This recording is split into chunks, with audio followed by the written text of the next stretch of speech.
Well, hello peoples of the internet, my name is Kevin and welcome back to another video. So guys, for today's video we're doing something a bit different, a bit fun, a bit fresh, as James Charles would say. This is going to be rereading books that I hated. The book that I'm going to be doing for this little reading vlog kind of video thing is Shatter Me by Taheda Mafi. When I first read this book, like back in 2014 I believe, I really didn't like this book. I think I gave it a 2 stars on Goodreads, but looking back on it now I'd probably rate it less. But everyone, whenever I say that I don't like this book, that they always say, Kevin, you need to give it a second chance. The first book in this series is the worst. So the whole point of this video is that I'm going to reread it and see if maybe when I read it back then I was just not in the right mood for it, or I don't know, like it just didn't click with me at the time. So I'm gonna reread it and see if my opinion has changed, or this could go terribly wrong and I'm just gonna hate it even more and question why I'm even doing this video in the first place. I just want to do a quick disclaimer about this book, or just in books in general, before I actually get into rereading this. And that is just that if you love the Shatter Me series, that is perfectly fine. Like, absolutely fine. I'm glad that you like this series and you get something else from it than I got. We're all allowed to have our own opinions, and basically I just want to put that disclaimer out there. I know it's a really annoying disclaimer, but like, we are all allowed our own opinions, so please just take this with a grain of salt if I end up disliking it again. I'm sorry, but like, we're allowed our opinions, okay? Please don't attack me. Okay, so we have started the book. I am on page 6. And also, I just want to point out, look what I'm doing. I am dog-earing a book. Who am I? Because I've never done this once in my entire life. I already know my opinion is not going to change on this book, and I'm already going to dislike it. And I'm scared as to why I'm even doing this. But are we going to continue on and do it anyways for the content? Yes. One thing that I remembered hating about this book was the strikeouts. I just want to say that I understand how the author writes the book and like has like what the character Juliet is saying and then like crosses out what she's actually said and then writes what she's really thinking or something like that. Like, I think she crosses out her bad thoughts and then writes down the nice thoughts kind of thing, because she's writing this in like a little journal apparently or something. I don't freaking know. One thing that I remember not liking about this book was those strikeouts, because they're just really annoying, and I'm on page 6 and I'm already annoyed by them again because they irritated me so much the first time I read them. Like, it was just like, there was just so many of them. Like, it was just constantly happening. And I was like, why? Like, I understand that it's a really unique way of telling a story and it's a really cool form for like the narrative of a book. And I applaud it for that. Like, it is different, it makes itself unique and it stands out. But me personally, I do not like it and I find it very irritating. And also, I've read the word shatter about 10 times already and we're only on page 6. Like, the word shatter has appeared so many times. Like, why? Like, I'm one of those people that literally loves when the title of the book appears in the actual book. But like, shatter has literally been on like every page so far of this book and I'm literally on page 6.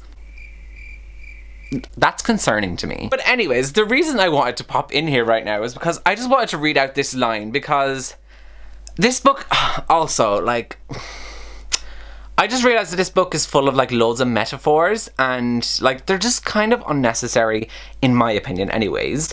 And I just want to read out one to you right now, which is on page 6. I'm so little into this book already and I'm finding parts that are irritating me, which is really scary to me because like I'm afraid to keep reading now and find out how much more I'm going to hate this book.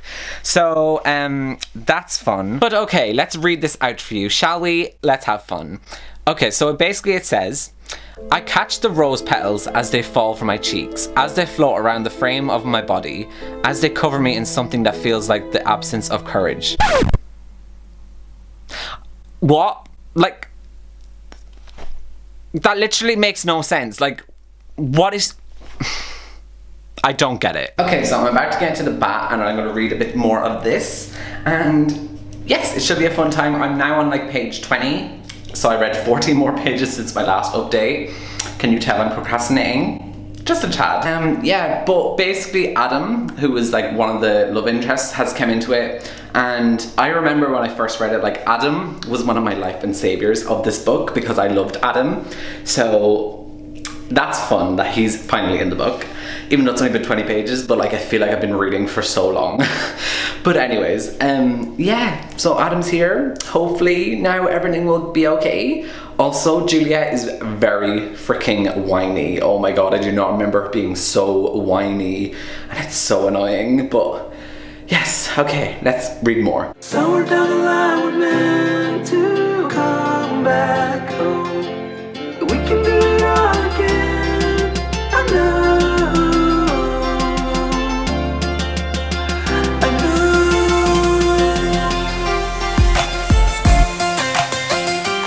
So it's actually a new day now, and yes, I got home from work and I'm just chilling and reading more of this trash.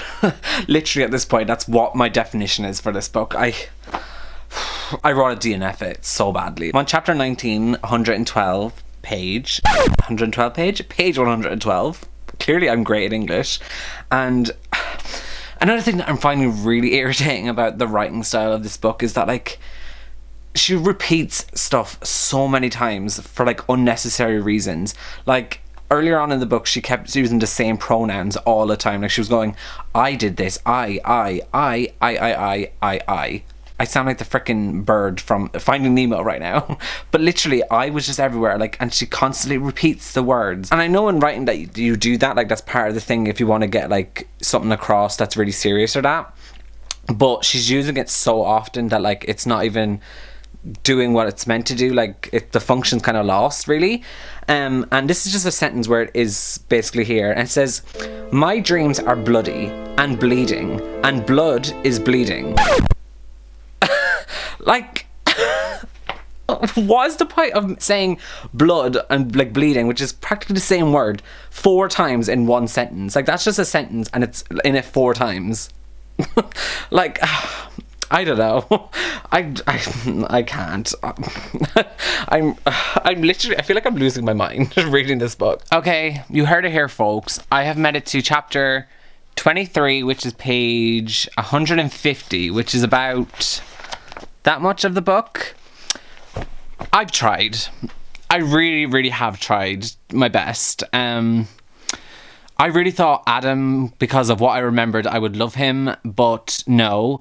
I also thought that Warner wouldn't be such an asshole to me anymore, but also no. Yeah, Juliet's just really irritating me.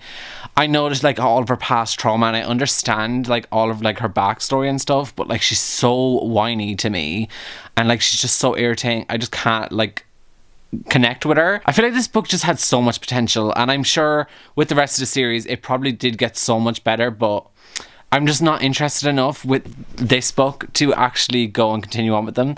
Even though I think the covers are stunning and I think they're so pretty and I would want to own them just for the covers, but you know, I don't actually like the content, so let's not go wasting my money. So I'm gonna DNF this book, which is like the first book I've ever DNF'd. That's tea. So yeah, I'm going to DNF this book, and I'm probably going to go to bed and actually read a good book. I don't know.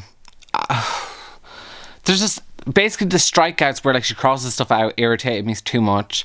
Juliet was just annoying. Warner was an asshole. Adam was kind of the only life and savior, but like even at that, like it's pushing it, because if you compare him to all of the other book boyfriends I've had in books, like he doesn't stand out like nowhere near as good as them. Like he's no Reese and will never be a Reese. I love you, boo. I'm chilling with my bae right now. Yeah, so that's it, I guess. So we've come to the end of this video, and as you just saw from the last clip, I have decided to DNF this book, and I just want to make sure that I clarify that past Kevin made a very wise decision and by not liking this book and continuing on with the series. Like, past Kevin, I'm so proud of you for that. Like, well done for like knowing that this book wasn't good. And present Kevin, like right now, why did I decide to reread this? Like, I don't know why, but honestly, I'm kind of glad I did in a way, because now whenever anyone tells me that I need to give it a second chance, I can be like, I did give it a second chance and it's still not good. So at least now I have the clarification that I know that I really don't like this series. I will always say the covers are absolutely stunning, and I will never take anything away from the beautiful covers of this series, because they truly are beautiful, and I get excited to see the covers for the newer books every time, even though I hate the series, but like, I just love the covers because they're really freaking pretty. Yeah, reading it a second time didn't change anything. In fact, I think it made me hate it even more, so there's that. So guys, that is it for this video where I have reread a book that I didn't like. I have another book in mind that I could do this for, so if you guys like this video, let me know and I could do it again with the other book that I have in mind. And yes, other than that, I shall see you all next time in my next video. So goodbye guys.